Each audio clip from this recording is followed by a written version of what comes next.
The sun is set on Daytona Beach, but that's not stopping us from pressing on. One more stop and we're heading out over the ocean. Hey everyone, Clay from KPBI. We stopped off here at the Daytona Beach International Airport in Florida on our trip down to the Bahamas. Now we've decided to head down to our destination at night so we can get an early start tomorrow, get through customs, and prepare to head out over the ocean as soon as possible. On our last episode, we joined the air traffic control system mid-flight and used ATC to vector us to land here. Now we'll explore the departure wizard through the ATC system, but we'll also dig into the signs and taxiways to help you understand ground navigation.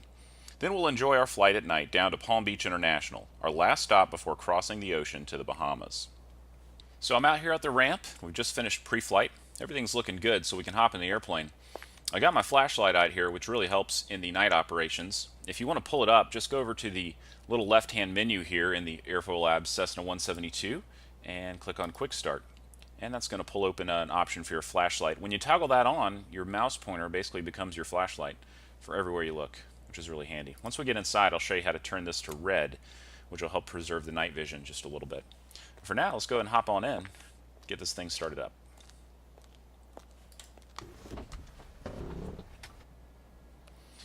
Alright, now that we're inside, we can pop open our, well, let's close our door first. How about that?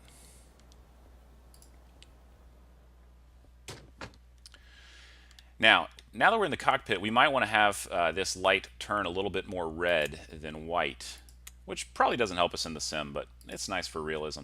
So I'll turn off the flashlight there so everything's dark now. And then if you go up here to View, you can actually go down to Aviation Flashlight, and that's going to pop open a kind of a nice red wash light, which is a little less intense, which adds a little more reality to what you might be doing in the real plane.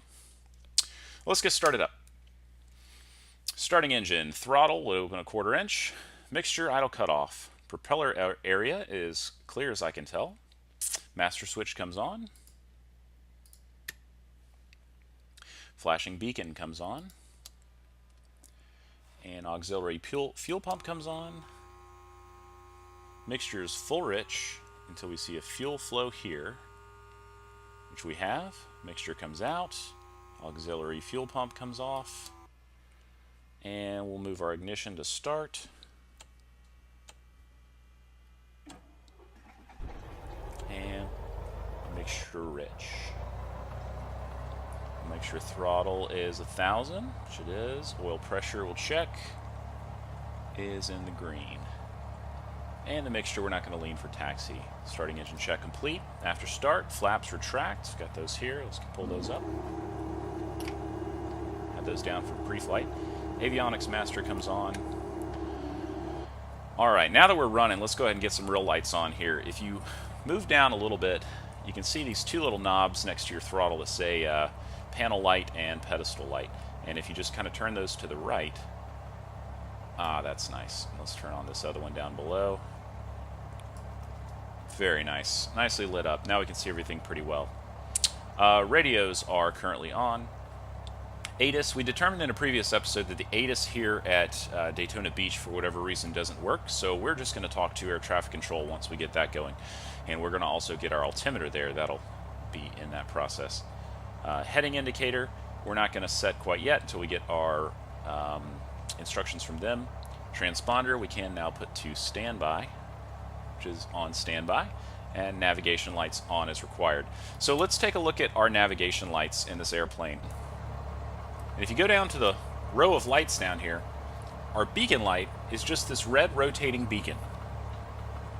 If you move over to the left, to the right one, our landing light, if you flip that on, is going to be our more powerful light that we're going to use for takeoff and landing. And the next one over is our taxi light. The taxi light is best used for taxiing. It's going to be a little bit lower to the ground. It's going to have a little less power on it as well. The next light over is the nav light. And this is our red, green, and white lights that show our position, also known as position lights. I always like to remember these as the green is on the right and the red is on the left. And the way that I remember that is by thinking about the gas pedal and the brake pedal in the car. And your gas pedal, which is your green light go, is on the right, and your brake pedal, which is your red light stop, is on the left. So green's on the right, red's on the left. And then the strobe is just simply this flashing white light that comes on. So for the purposes of taxi, we're going to have our beacon on, which is always on when our engine's on. And we're going to have our taxi light and our nav lights on. We'll turn our strobe and landing light on once we get going in the air. So now we can get over to our runway by using the departure wizard through the air traffic control system. And I'll be honest with you, I don't love the air traffic control system for everyday use here in X-Plane, but there are some uses for it, as we discovered in last week's video. And this departure wizard is kind of helpful to get you a route over to the airport, especially at an airport you're unfamiliar with. So let's go ahead and file our flight plan. If you click enter to pull everything up, we've got our recommended frequencies being auto-tuned, as we discussed last week, and this departure wizard is kind of helpful. If you uncheck departure wizard, it kind of gives you the options based on what you're tuned into. The departure wizard actually pulls up kind of a checklist for what you need to go through. So the first thing we'll do is follow the flight plan. The departure ICAO is filled in for us. That's KDAB. And the arrival, we're heading to KPBI today. En route altitude, we'll put in 3,500. And we won't have any route other than direct, so we'll leave this area blank. Let's click File. Next thing we'll do is request the altimeter. November, Niner, 7, 8, Alpha, Papa, Kilo, Delta, Alpha, Bravo. Altimeter 3000. Alright, altimeter set 3000. Using this knob to adjust the Colesman window here. Read it back. Kilo, Delta, Alpha, Bravo. Altimeter 3000. November, Niner, 7, 8, Alpha, Papa. Okay, now let's request our clearance. November, Niner, 7, 8, Alpha, Papa. Cleared IFR to Kilo, Papa, Bravo, India as filed. Maintain 4,000. Squawk 4700. Alright, 4700 is what we're squawking. Let's read this back. Cleared IFR to Kilo, Papa, Bravo, India as filed. Maintain 4,000. Squawk 4700. November, Niner, 7, 8, Alpha, Papa. And I went ahead and put 4,000 in our autopilot so we can have that set up for later. Now make sure you don't miss this little scroll bar to get down here. And now we're going to request our taxi. This is where you might want to have a scratch pad ready so you can write down exactly what it is ATC tells us and compare that to our taxi diagram. Let's request the taxi. November, Niner, 7, 8, Alpha, Papa, runway 34. Taxi via November, Echo. Hold short of runway 25, right. Alright, let's read that back to make sure we got it. Runway 34, taxi via November, Echo. Hold short of 25, right. November, Niner, 7, 8, Alpha, Papa. And of course, in the flight simulator, if you missed exactly what they said... November, 01, X-ray, Papa, runway 34. Taxi via Papa, 5, November, 5, November, Whiskey. Hold short of runway 25, right. Okay, so there's someone else Runway taxiing. 34, taxi via Papa, 5, November, 5, November, Whiskey. Hold short of 25, right. November, 01, X-ray, Papa. Alright, so let's watch out for them. But let's look at our taxi diagram. Now I know that we're at about R1. We're at the Embry-Riddle ramp. So we're right here at the corner of Taxiway November and Taxiway Echo. Now it always helps to know situationally where you're starting out. That's very important. So what he told us is that we're cleared to runway 34 and we're to taxi via November, Echo, and hold short of 25 right, which basically just means that we're going to head down this short stretch of Echo and we're going to stop there at the runway. So that's really all we have to figure out is to get us started, and then we'll be good from there. November, 01, X-ray, Papa. Contact tower on 120.7. Contact tower on 120.7, November, 01, X-ray, Papa.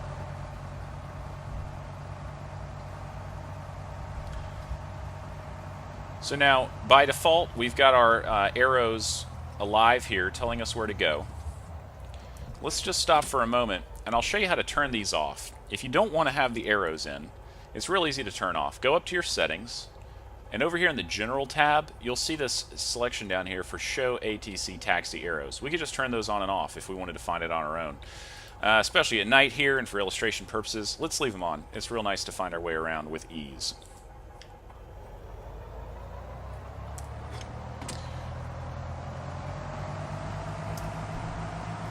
Alright, so let's follow these.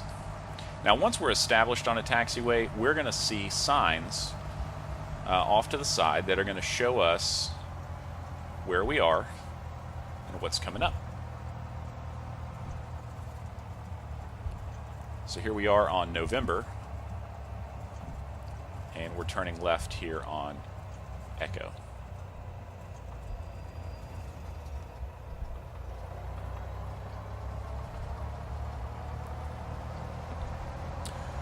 The taxiway edge lights are always going to be blue.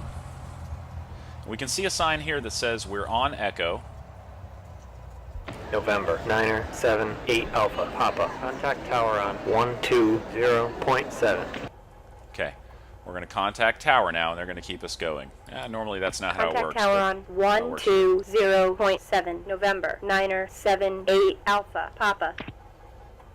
So the sign shows us that we're on Echo, and that we're about to cross runway 25 right, 7 left. That's what the red means. That means a runway. Red's for runway.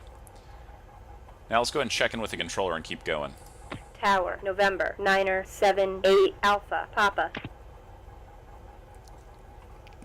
November, Niner, 7, 8 Alpha, Papa. Cross runway 25 right. Hold short of runway 34. Alright, so we're going to cross 25 right. That's where we are. Cross 25 right. Hold short of 34. November, Niner, 7, 8 Alpha, Papa. And we need to hold short of 34, which is our departure runway.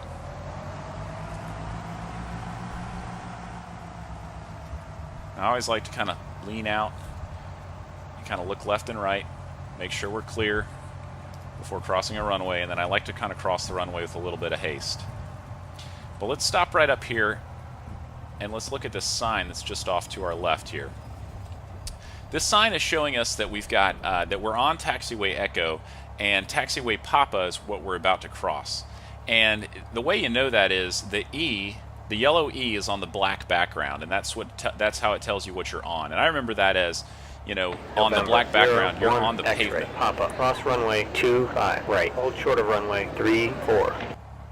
Cross 25 right. Hold short of 34. November, 01 X-ray, Papa. So when the yellow is on the black, you're on black pavement. So if you see a letter that's on the black, that means that's where you are. And when you see that the black's on yellow, that just means that that's what's coming up. So let's go on. We should be crossing taxiway Papa here.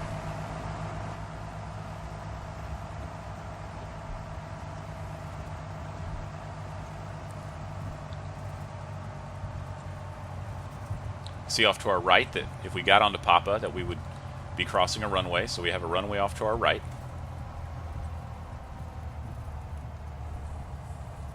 We have another sign coming up here that says that we are on Echo and we're about to cross Echo 2. Off to our right, Echo 2 would lead to a runway as well. Here's another one. We're on Echo about to cross Sierra. And here we're on Echo about to cross a runway. Red's for runway. But we were clear to cross this runway, so we'll move on past.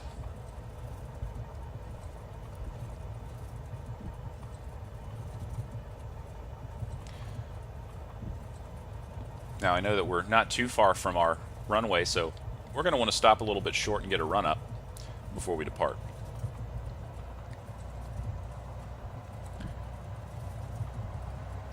Here's our sign that we're on Echo, and we have Echo 1 that we're about to cross. Now once we get right up to this, they're going to clear us to take off. So I'm going to stop a little bit shorter than I probably would normally to do this run up. Let's get through a run-up real fast. Let's pull open the checklist here. Did I pass it? I sure did. Before takeoff, parking brake set, passenger seat backs, most upright, seats and seat belts were both buckled, doors and windows closed and locked. November, 01 X-ray, Papa. Y heading 340. Flight Runway control is 34. free, Clear for correct? takeoff. Heading Flight instruments 340. checked and Runway set. 34. Zero here. Cleared for takeoff. November, Level that out just a 01 bit. X-ray, Papa. Our altimeter is set. Level here. We can actually go ahead and set our heading indicator if we'd like to. In this case, why don't we just set it to 34 because that'll be our runway heading. That'll help us out a little bit. Okay. Fuel quantity. We got about half tanks. That's good for today. Mixture goes rich. Fuel selector valve. Let's recheck that. It is both. Throttle 1800.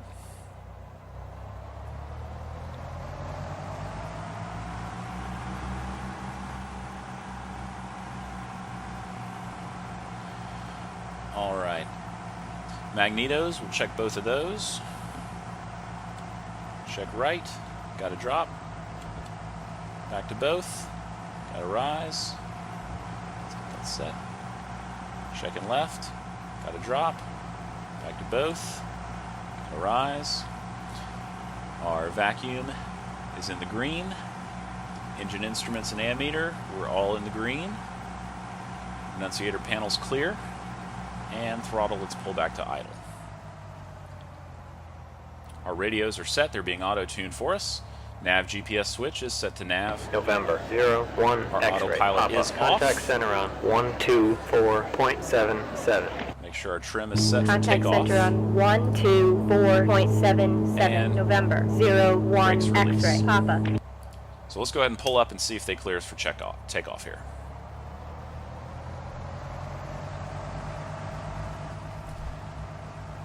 You can see the sign coming up says that we're on echo and we're about to hit runway 34, which is exactly where we want to be. November 978 Alpha. Papa. Y heading 340. Runway 34. Clear for takeoff. There's our clear for takeoff. Let's read it back. Heading 340. Runway 34. Cleared for takeoff. November 978 Alpha. Papa. All right, we look clear on both ends there. Now it's going to give us this progressive taxi arrows until we get out to the runway, in which case they'll disappear.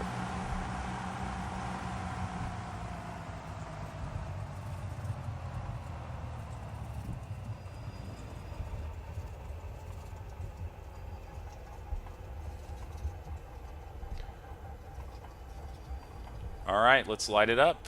Landing light comes on, taxi off, strobe on. Let's get going. 3-4 on the runway.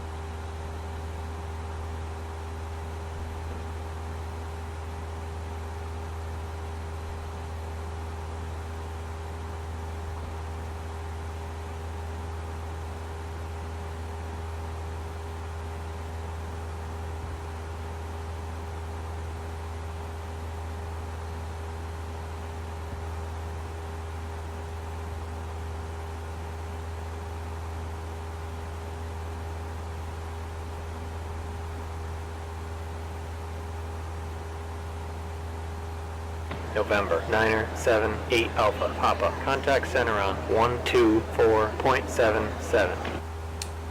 All right, they're asking us to go ahead and contact center. Contact center on 124.77. November 978 Alpha. Papa. At this point, we can check in with center. Center. November 978 Alpha. Papa. November 978 Alpha. Papa. Kilo Delta Alpha. Bravo. Altimeter 3000. Kilo Delta Alpha Bravo. Altimeter 3000. November 978 Alpha. Papa. At this point, we can continue with their guidance, or we can cancel the IFR and fly on our own. If you cancel it, it goes right back to where it was, and they'll stop talking to you. Let's turn on course, and let's enjoy the flight.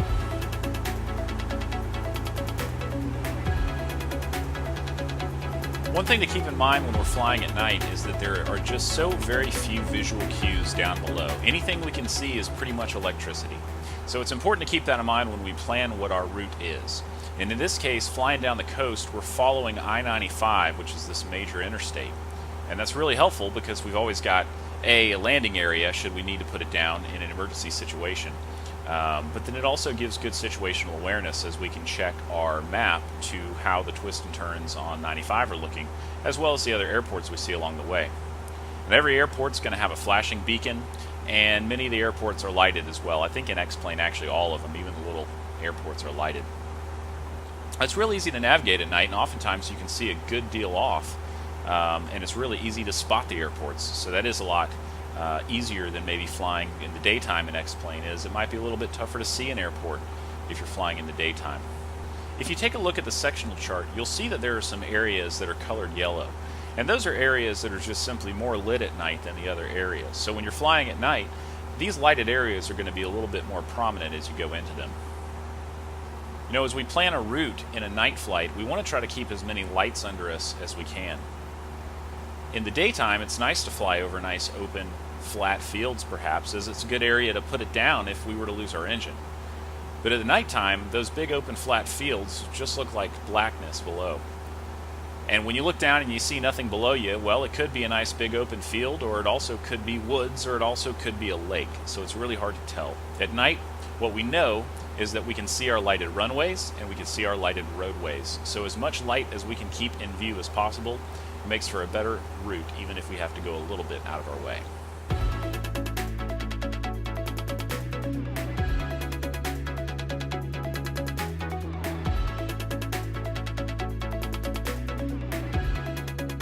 So we're approaching PBI, Palm Beach International now, where we're going to land for the night. And one of the things that is kind of tough is sometimes finding the exact runway that you're trying to get to, and then determining if the runway that you think is the right runway is the right runway. So here's one little technique you can use, is you can actually pick up the localizer. And if you look up the localizer for runway 10 left, which is where we're going to land today, is frequency 111.9. So let's go ahead and try to put in 111. Oh, we need to go over to our nav here. Let's push CV to get over there. 111.9. Let's flip that into the active. Okay, now with nav selected up here, we should see this needle has now moved. And we should pick up this. Think of this almost like a VOR if you're not familiar with the ILS concept. You've got now a localizer, which is giving us left-right guidance, and you've got also this glide slope needle, which is going to come alive as well and give us top-down guidance. So as we kind of go in visually here, normally we'd be talking to a traffic controller. We're not talking to them today. I don't honestly trust that the default ATC system would hand me off and get me down to the runway all the time. So sometimes I just like to go on my own. But in this case, I can see the approach lights that lead into the runway up here, and I think that's the runway we're going to. But you know what? There's no way of knowing for sure.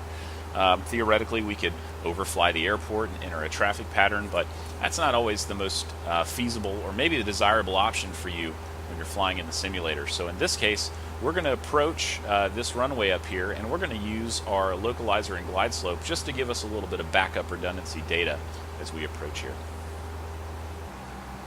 So once we start to see this localizer needle come in, we'll turn just as if it were a VOR and intercept that.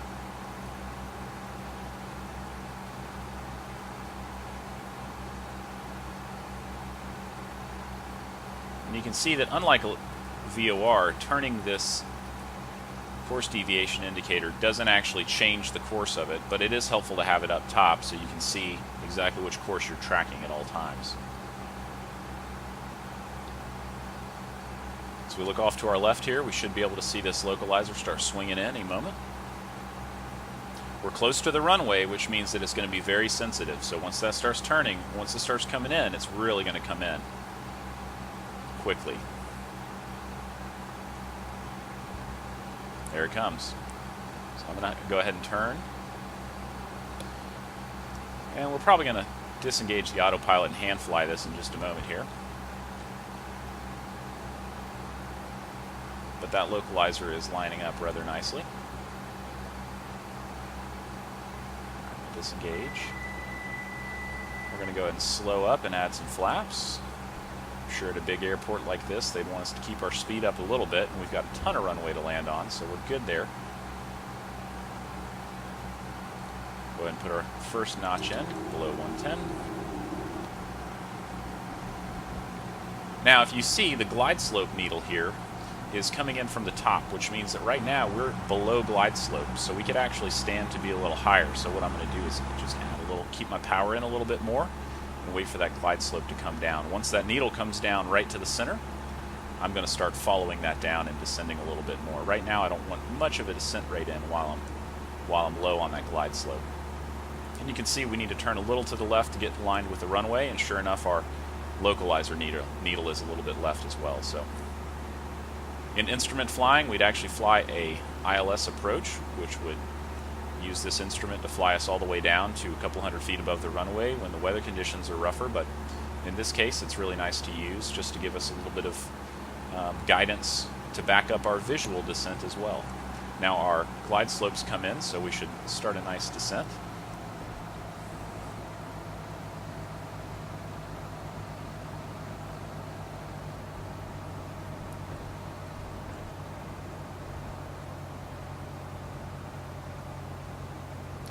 Go and add another notch of flaps.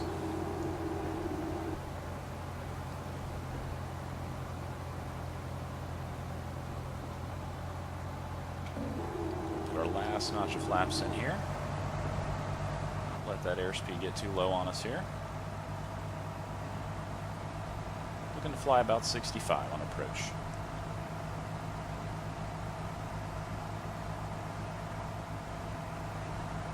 Gonna add a little bit of power as that glide slope's getting just a touch high on us.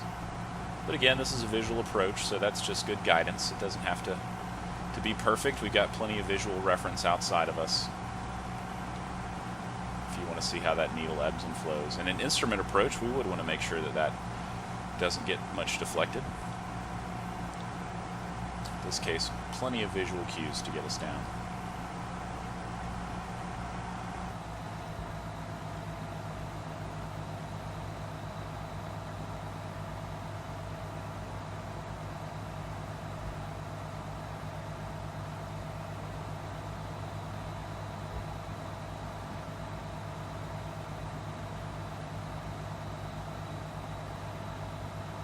We got a little crosswind from the left coming.